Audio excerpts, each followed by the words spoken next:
इस वीडियो के अंदर हम लोग डिस्कस करने वाले जीएसटीआर 3B फाइलिंग के बारे में। जी हाँ, काफ़ी सारे यहाँ पे चेंजेस आ चुके हैं, टैब्स यहाँ पे लॉक हो चुकी है।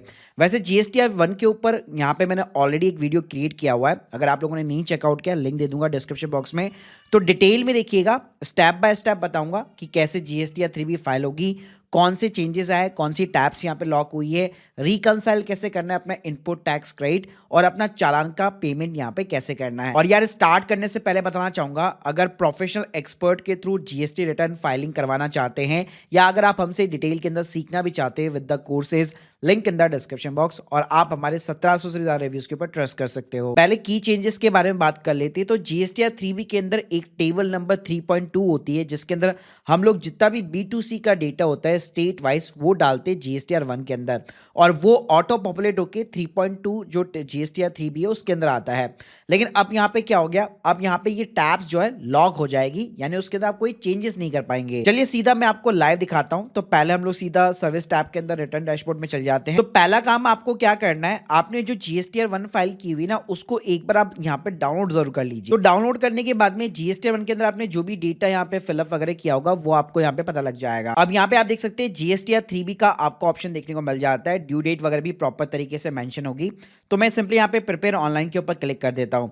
जीएसटीआर 3B ध्यान रखिएगा तभी आपको फाइल करनी है जब तक जीएसटीआर 2B जनरेट नहीं हो जाती है। अगर जनरेट नहीं हुई है तो 3B ऐसे ही फाइल मत कीजिएगा। अब इसके अंदर सबसे पहले टेबल नंबर 3.1 होती है। तो आपने जीएसटीआर 1 के अंदर जितनी भी सेल दिखा रखी है, जितना भी आपने टैक्स यहाँ पे दिखा रखा है, वो ऑटोमेटिकली यहाँ पे आपको प्री पॉपुलेट देखने को मिल जाता है। अब यहाँ पे अगर आप देखेंगे तो ये चीजें एडिटेबल जरूर होती है, लेकिन फ्यूचर में यहाँ पे ये टैब्स भी जल्दी लॉक वगैरह होने वाली है। तो यहाँ पे आपका B2B B2C का डेटा हो गया, इसके अलावा आपका जीरो रेटेड नील सप्लाईज वगैरह सारी चीजें यहाँ पे आपने जो भी जीएसटीआर 1 के अंदर डेटा फीड किया होगा वो यहाँ पे आपको देखने को मिल जाएगा। तो आपका काम यहाँ पे कुछ नहीं रहता, आपका काम सिंपली यहाँ पे रिव्यू करना रहता है जीएसटीआर 1 के साथ में, और सिंपली आपको कंफर्म करना होता है। इसी तरह आपकी जो इंटर स्टेट सप्लाई होती है जो आपने जीएसटीआर 1 के अंदर दिखाई होती है, तो 3.2 में वो आपको देखने को मिलती है। तो जैसे अभी हम लोगों ने देखा कि 3.1 के अंदर तो हम लोग इजीली ऐड कर पा रहे थे, लेकिन यहाँ पे वो चीज़ अब पॉसिबल नहीं है। गवर्नमेंट ने इसको यहाँ पे लॉक कर दिया है, यानी आपने जो भी डेटा जीएसटीआर 1 के अंदर डाला होगा उसी के अकॉर्डिंग यहाँ पे स्टेट वाइज आपको एंट्री दिखाएगा। मेरे पास में B2C की कोई एंट्रीज नहीं है, इसलिए अभी यहाँ पे कुछ नहीं दिखा रहा। और यहाँ पे आप देख सकते हैं टॉप के अंदर आपको देखने को मिल जाएगा कि यहाँ पे सारी चीजें ऑटो पॉपुलेट है, और अगर आपको कोई भी चेंज करना है तो पहले आपको जीएसटीआर 1A अमेंडमेंट जो है फाइल करनी पड़ेगी, उसी के बाद में यहाँ पे आप चेंज कर पाओगे। और अमेंडमेंट की रिटर्न कैसे फाइल होती है उसके ऊपर भी आपको मेरा एक सेपरेट वीडियो देखने को मिल जाता है।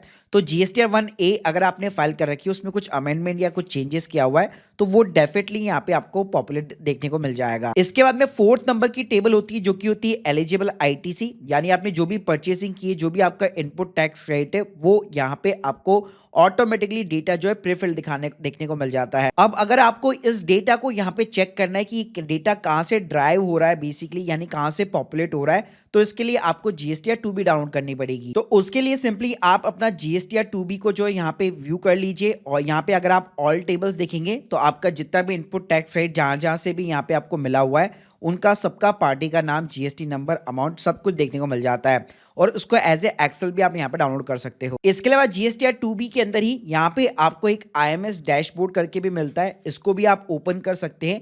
तो जितने भी आपके B2B के इनवॉइस होंगे जिनसे आपको इनपुट टैक्स क्रेडिट मिल रहा है वो यहाँ पे आपको देखने को मिल जाते हैं। अगर उनके ऊपर आपको कोई भी एक्शन लेना है, उनको एक्सेप्ट करना है, रिजेक्ट करना है, पेंडिंग करना है, तो वो आप यहाँ पे ले सकते हैं। बाकी अगर आप कोई एक्शन नहीं लेते तो बाय डिफॉल्ट ही सारे इनवॉइस आपके एक्सेप्ट माने जाते हैं। तो आप सिंपली अपना इनपुट टैक्स क्रेडिट अपने बुक्स ऑफ अकाउंट्स के साथ यहाँ पे इजीली मैच कर सकते हैं, और कोई भी अगर डिफरेंस है, कुछ भी है, उसका एक्शन जो है आप आईएमएस डैशबोर्ड के अंदर ले सकते हो। प्लस आईएमएस डैशबोर्ड के अंदर जो भी यहाँ पे अपकमिंग मंथ है, हो सकता है उसके भी आपको यहाँ पे इनवॉइस वगैरह दिखाए, तो यहाँ पे चीजें जो है आपको एक तरह से रिव्यू करने को देखने को मिल जाती है। तो जैसे आपका 4th नंबर की टेबल जो एलिजिबल आईटीसी होता है, यहाँ पे आप अपना डेटा जो है जीएसटीआर 2B के साथ में चेक कर सकते हो। कोई भी मॉडिफिकेशन करना है तो वो यहाँ पे अलाउ है, लेकिन ये भी जल्दी यहाँ पे लॉक जरूर हो जाएगा। उसके बाद में सिंपली इसको आपको कंफर्म करना है और उसके बाद में ये जो 5.1 की टेबल है, अगर आपने जीएसटी या 3B लास्ट मंथ की कोई लेट यहाँ पे फाइल की है और उसकी कोई पेनल्टी लग रही है या फीस लग रही है तो आपको 5.1 के अंदर देखने को मिल जाती है। अब सिंपली यहाँ पे सबसे पहले आप सेव कर दीजिए। सेव करने के बाद में यहाँ पे आपको प्रोसीड टू पेमेंट बटन के ऊपर क्लिक करना है। अब आपके पास में जितना भी आईटीसी क्रेडिट है उसके साथ में यहाँ पे आप देख सकते हैं आपकी जो भी लायबिलिटी आ रही होगी यहाँ पे आपको देखने को मिल जाता है और उसके अगेंस्ट में आईटीसी के थ्रू आपका कितना अमाउंट यहाँ पे हो रहा है वो आपको देखने को मिल जाता है। और अगर कोई भी अमाउंट यहाँ पे बचा होगा तो यहाँ पे लास्ट वाला जो टैब है एडिशनल कैश रिक्वायर्ड, उसके अंदर आपको अमाउंट देखने को मिल जाता है जिसका आपको एक सेपरेटली चालान क्रिएट करना पड़ेगा। अब चालान क्रिएट करना ही बड़ा ही आसान है। यहाँ पे नीचे की साइड में आपको क्रिएट का चालान का ऑप्शन देखने को मिल जाएगा। तो जैसे आप चालान क्रिएट करते हैं कुछ इस टाइप का आपको इंटरफेस देखने को मिल जाता है। यहाँ पे आप चाहो तो एनईएफटी, आरटीजीएस वगैरह हो गया या सिंपली जो है आप नेट बैंकिंग, यूपीआई वगैरह बहुत सारे मेथड दिए हुए क्रेडिट कार्ड, डेबिट कार्ड, उनसे भी आप पेमेंट कर सकते हो। ऐसे आपका चालान क्रिएट होता है, आप वापस इसी स्क्रीन के ऊपर आ जाते हैं यहाँ पे और यहाँ पे अगर आप देखेंगे अब एडिशनल कैश रिक्वायर्ड के अंदर कुछ जीरो आ जाएगा और यूटिलाइज कैश बैलेंस के अंदर आप देख सकते हैं आपके चालान के साथ सेट ऑफ हो जाएगा। अब आपको कुछ नहीं करना है, यहाँ पे सिंपली मेक पेमेंट के ऊपर आपको क्लिक करना है और अपनी लायबिलिटी को यहाँ पे सिंपली सेट ऑफ करना है। जैसे एक बार आपकी लायबिलिटी सेट ऑफ हो जाती है आप प्रोसीड टू फाइल कीजिए और यहाँ पे सिंपली एक ओटीपी डालकर जो है आप अपनी जीएसटी या 3B को सबमिट कर सकते हो। So guys, hope you like this video. Please subscribe channel. अगर आप लोग की कोई भी डाउट है कमेंट बॉक्स में जरूर बताइए। प्लस अगर आप सर्विस की रिक्वायरमेंट है आपको link in the description box, और अगर आप सीखना भी चाहते हैं तो आप हमारे कोर्सेज के थ्रू ज्वाइन कर सकते हैं। Thank you guys, thank you very much.